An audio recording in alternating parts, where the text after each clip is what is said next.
کہ اللہ اس کو تہجد کی نماز کی توفیق عطا فرماتے ہیں۔ اللہ کی قسم بہت خوش قسمت ہے، بہت خوش قسمت ہے جو انسان تہجد کے اہتمام کرتا ہے۔ میرے عزیز بھائی اور دوستوں، مر جانا ہے، اللہ کے پاس چلے جانا ہے، تھوڑی سی زندگی ہے، تھوڑے بہت اعمال کر لیں۔ دن کو کتنے گناہ کرتے ہیں، کتنے گناہ ہوتے ہیں، انجانے جان کے بھی ہوتے ہیں، انجانے میں بھی ہوتے ہیں۔ بعض اوقات گناہ کو گناہ بھی نہیں سمجھتے، غفلت کی زندگی گزرتی ہے، کب موت آ جائے، کب زندگی کا سورج غروب ہو جائے۔ اس لیے جو انسان تہجد کے نماز کے اہتمام کرتا ہے، اللہ اس سے محبت کرتے ہیں، گویا کہ اس کی اللہ سے دوستی لگی ہوئی ہے، کیونکہ وہ ٹائم ایسا ہوتا ہے نا تہجد کا، سارے لوگ سوئے ہوتے ہیں، سارے لوگ مزے کے اندر ہوتے ہیں، سوئے ہوتے ہیں، اور اللہ آسمان دنیا میں تشریف لاتے ہیں۔ حل من مستغفر، پہلا اعلان ہوتا ہے۔ اللہ آسمان دنیا میں جو آسمان، 7 آسمان ہے نا اوپر نیچے، جو آسمان ہمیں نظر آ رہا ہے، اللہ کی ذات حدیث کے اندر آتی ہے، یہاں پہ تشریف لے آتے ہیں۔ پھر اللہ اعلان فرماتے ہیں، حل من مستغفر، کوئی ہے بخشش طلب کرنے والا، کوئی ہے معافی مانگنے والا، کوئی اپنی گناہوں کی گٹری لے کے آنے والا ہے، کوئی ندامت کے آنسو آنے والا ہے، آ جائے میرے در کے اوپر، آ جائے میرے سامنے، سجدہ ریز ہو جائے، میں معافی کے لیے آ چکا ہوں، میں دن اور رات کے سارے گناہ، زمین سے لے کے آسمان تک سارے کے سارے خلاق کو گناہ سے بھر دے۔ اے میرے بندے، آ جا تہجد کے ٹائم میرے در پہ آ جا میرے سامنے سجدہ ریز ہو جا، ایک ندامت کے آنکھ کے اندر ایک ندامت کا آنسو کا قطرہ لے کر آ، میری عزت اور جلال کی قسم، میں سارے کے سارے گناہوں کو معاف کر دوں گا۔ حل من مستغفر، کوئی ہے معافی مانگنے والا؟ ہم صرف گناہوں پہ گناہ کرتے ہیں، معافی مانگتے نہیں ہیں۔ ہم چاہتے ہیں معاف کر دے رب، تو تہجد کے وقت اس رب کے سامنے کھڑا ہونا ہے، تہجد کے وقت اس رب کے سامنے کھڑے ہونا سیکھ لیں۔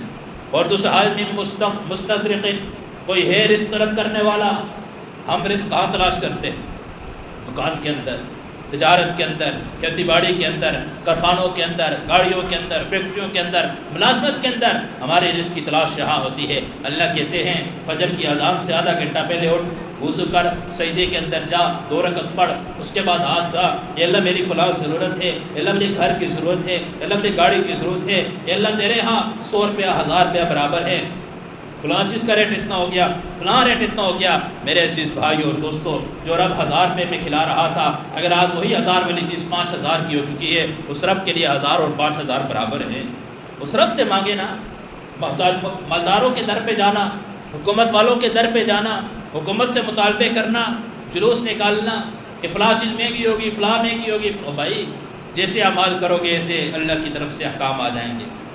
معراج کے سفر پہ اللہ کے نبی جب جا رہے تھے نا، حضرت جبریل ساتھ تھے، براق کے اوپر اللہ کے نبی سوار ہیں، سفر ہو رہا ہے، 2 دروازے آسمان کے دیکھے، کہا جبریل یہ کیا ہے؟ کچھ چیز اوپر جا رہی ہے، کچھ نیچے آ رہی ہے۔ کہا یہ لوگوں کے اعمال اوپر جا رہے ہیں، جس قسم کے اعمال کرتے ہیں آپ کو جو نظر آ رہے ہیں ادھر سے جا رہے ہیں۔ کہا وہ آج اتر کیا رہا ہے؟ کہا یہ وہاں سے احکام آ رہے ہیں، آج فلاں چیز کا ریٹ یہ ہوگا، یہ ہوگا، یہ ہوگا، یہ آسمانوں سے فیصلے ہوتے ہیں۔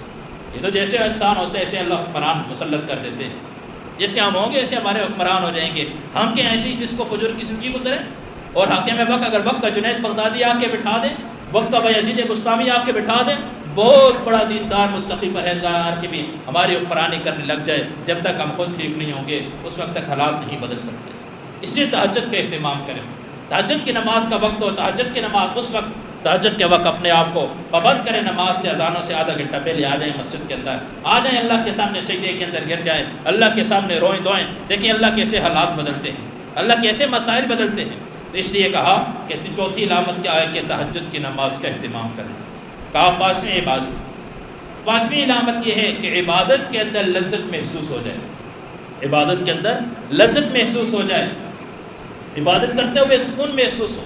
نماز پڑھ رہا ہے، اللہ اکبر کہ نماز شروع کی، دل لگا ہوا ہے نماز کے اندر کہ بھائی اس کے نماز کے اندر علامہ ابن جوزی رحمہ اللہ نے صفت الصفا کے اندر واقعہ نقل کیا ہے کہ ذوالنون مصری رحمہ اللہ کا، وہ فرماتے ہیں صحرا کے اندر تھا، کیا دیکھتا ہوں ایک لڑکی ہے ایک درخت کے نیچے کھڑی ہے، اللہ اکبر کہ نماز شروع کر رہی ہے، آنکھوں سے آنسو جاری ہو گئے ہیں۔ ذوالنون مصری کہتے ہیں میں اس کے پیچھے کھڑا ہو گیا، میں اس کی آہ و بکا سنتا رہا، اس کے رونے کی آوازیں میرے کانوں میں پڑتی رہی، اور اس کے قرآن کی تلاوت کی آوازیں میرے کانوں میں پڑتی رہی۔ جہنم کی کی ایک آیت قرآن کے اندر جہنم کی متعلق ایک آیت تھی، کہا جب اس عورت اس پہ پہنچی وہ لڑکی اور ایک چیخ لگائی وہیں اس کا انتقال ہو گیا۔ ظلم اسی کہتے میں بڑا حیران ہو گیا، اسی اسنا میں دیکھتا ہوں سامنے سے ایک عورت بھاگتی ہوئی آتی ہے، اس کے اوپر چادر پڑی ہوئی ہے، بھاگتے بھاگتے آ کے میرے پاس کھڑی ہوگی۔ کہا ظلم مصری کیا دیکھا ہے؟ میں نے کہا میں عجیب حاجت دیکھ رہا ہوں، یہ لڑکی ہے، اس نے نماز شروع کی ہے، پھر اس نے قرآن کی تلاوت شروع کی ہے، رونا شروع کیا ہے، پھر جہنم کے متعلق فلاں آیتیں پڑھتے پڑھتے وہیں چیخ لگا کہ یہ گر گئی ہے، میں حیران ہو چکا ہوں۔ کہا آپ کون ہیں؟ کہا میں اس کی ماں ہوں۔ کہا 20 سال سے اس کا یہ معمول ہے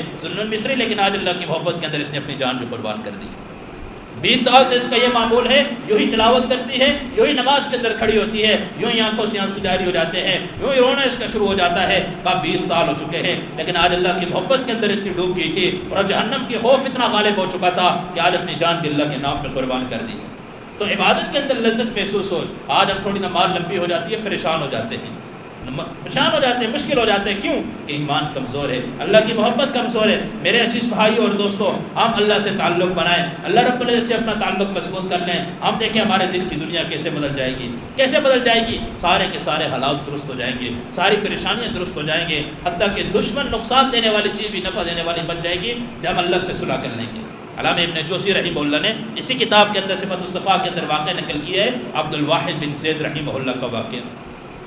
یہ فرماتے ہیں کہ ایک مرتبہ صحرا سے گزر رہا تھا تو عجیب منظر دیکھتا ہوں، بیٹھ جاؤ سب، عجیب منظر دیکھتا ہوں، کیا دیکھتا ہوں کہ بکریاں اور بھیڑیے، ہمیشہ مخالف، بھیڑیے بکریوں کا نقصان کرتے ہیں، ان پہ حملہ کرتے ہیں۔ کہا میں عجیب منظر دیکھتا ہوں، بکریاں بھی ہیں، بھیڑیے بھی ہیں، اور آپس میں دونوں مل کے چل رہے ہیں، اور بھیڑیے جو ہیں وہ بکریوں کی حفاظت کر رہے ہیں کہ بکری دائیں بائیں بھاگتی ہے تو یہ بھیڑیا جا کے اس کو اس طرف سے لے کے آتا ہے۔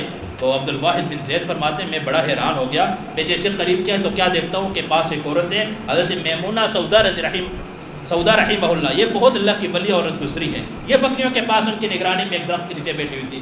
جب میں ان کے پاس گیا تو میں نے ان سے کہا کہ یہ عجیب ماجرا دیکھ رہا ہوں، بکریاں بھی ہیں، بھیڑیے بھی ہیں، آپس میں صلح کب سے ہوگی ہے؟ کہا ایک ہی جواب دیا، کہا انی اصلحت بینی و بین اللہ، کہا جب سے میں نے اللہ اور اپنے درمیان میں نے صلح کر دی، جب میمونہ نے اللہ سے صلح کر دی، اللہ نے بھیڑیوں اور بکریوں کے درمیان صلح کر دی ہے، اب مجھے چرانے کی ضرورت نہیں پڑتی، بھیڑیے میرے ساتھ آ جاتے ہیں، میں درخت کے سائے کے نیچے بیٹھ جاتا ہوں، یہ بھیڑیے جتنے بھی ہیں، یہ سارے کے سارے جتنی بکریاں ہیں ان سب کی حفاظت یہ بھیڑیے کرتے ہیں، یہ بھیڑیے ان کی حفاظت کرتے ہیں۔ تو میرے عزیز بھائی اور دوستوں میں بات کر رہا تھا کہ اللہ سے تعلق اور صلح ہوگی، اللہ رب العزت دشمن کو بھی اس کا سجن بنا دیں گے،